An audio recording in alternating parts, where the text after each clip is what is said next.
नमस्कार दोस्तों, आज की इस वीडियो में आम की ग्राफ्टिंग पर बात करेंगे। वीडियो पूरी अपडेट के साथ रहेगी, इसलिए वीडियो को पूरा देखिएगा ताकि पूरी जानकारी आपको मिल सके। आम की ग्राफ्टिंग वर्ष में 2 बार हम कर सकते हैं, पहला बारिश के मौसम में और दूसरा स्प्रिंग सीजन यानी बसंत ऋतु में, जिसमें बारिश का मौसम सबसे सही रहता है। गर्मियों में हमने काफ़ी सारे आम खाए होते हैं और उसकी गुठली यहाँ वहाँ पड़ा होने की वजह से गुठली से उगे हुए आम के पौधे हमें बहुत ही आसानी से मिल भी जाते हैं। गुठली से उगा हुआ आम का पौधा कोई भी अननोन वैरायटी का हो सकता है, लेकिन उसके ऊपर ग्राफ्टिंग करने के लिए हम जो सायन लेंगे वो हमारी मनचाही वैरायटी की होगी, जिसमें दशहरी, नीलम, आम्रपाली, जिस किसी भी वैरायटी के आम की आप ग्राफ्टिंग करना चाहते हैं वो आम की टहनी आप ले लीजिएगा। ग्राफ्टिंग में हमारा गुठली वाला पौधा रूट स्टॉक कहलाएगा और हमारी मनचाही वैरायटी के आम की जो टहनी हम लेंगे वो सायन कहलाएगा, जिसमें रूट स्टॉक अननोन वैरायटी का हो सकता है, लेकिन सायन हमारा सिलेक्टेड ही रहेगा। इसको आप ध्यान में रखिएगा।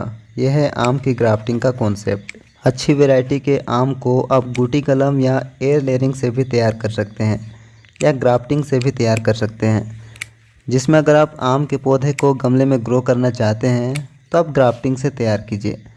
ग्राफ्टेड आम के पौधे ज़्यादा हाइट तक नहीं जाते हैं और कम हाइट में ही घने हो जाते हैं, जो कि गमले में ग्रो करने के लिए बिल्कुल सही है। और ये करना कैसे है वो आप इस वीडियो में देखेंगे। आम की ग्राफ्टिंग में 100% सक्सेस और फास्ट रिजल्ट पाने के लिए इस तरह से आप टहनी के सारे पत्तियों को रिमूव कर दीजिएगा और इस टहनी यानी सायन को आप पेड़ में ही लगा रहने दीजिएगा। इसे आपको नहीं काटना है। इससे कुछ दिनों के बाद इसकी पत्तियों के नीचे वाले डंडे अपने आप झड़ जाएंगे। यह प्रोसेस डिफोलिएशन कहलाता है।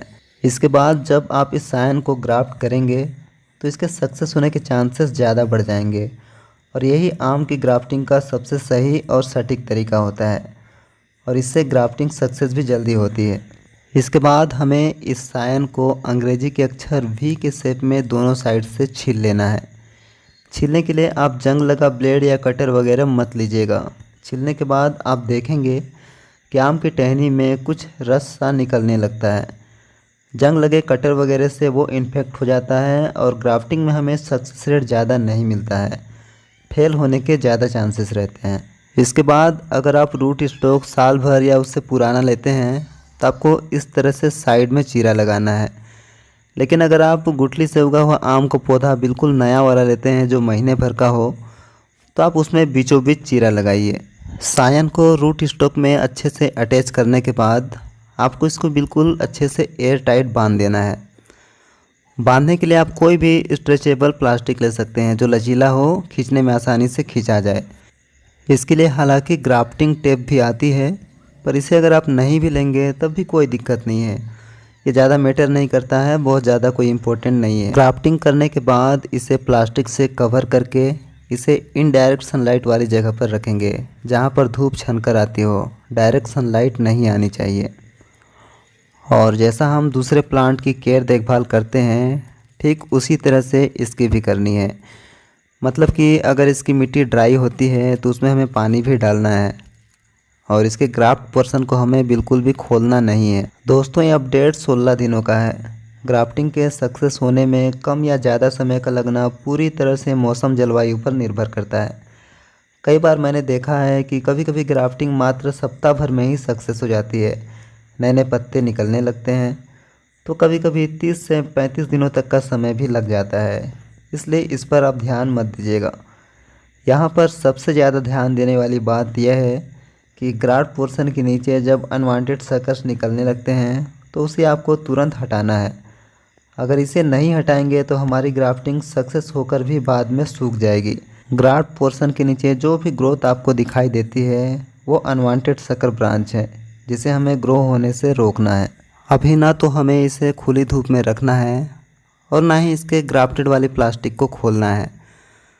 हमें अभी इसे फिर से प्लास्टिक से कवर करके इसे इनडायरेक्ट सनलाइट वाली जगह पर रखना है, लेकिन इसके नीचे वाली प्लास्टिक को हम थोड़ा बहुत फाड़ कर इसे ओपन कर देंगे।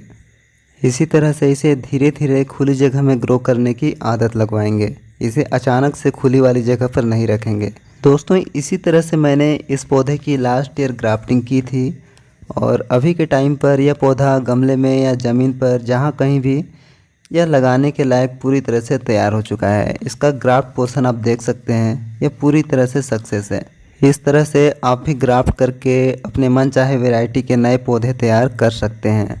यह ग्राफ्टिंग प्रोसेस आप अभी बारिश के मौसम में कर सकते हैं या विंटर के बाद स्प्रिंग सीजन में भी कर सकते हैं। अभी बारिश के मौसम में गुठली वाले पौधे बहुत ही आसानी के साथ मिल जाते हैं, जिसे आप गमले में लगाकर छोड़ दीजिए, जिसे आप स्प्रिंग सीजन में फिर से ग्राफ्टिंग करने के लिए ग्रो करके रख सकते हैं।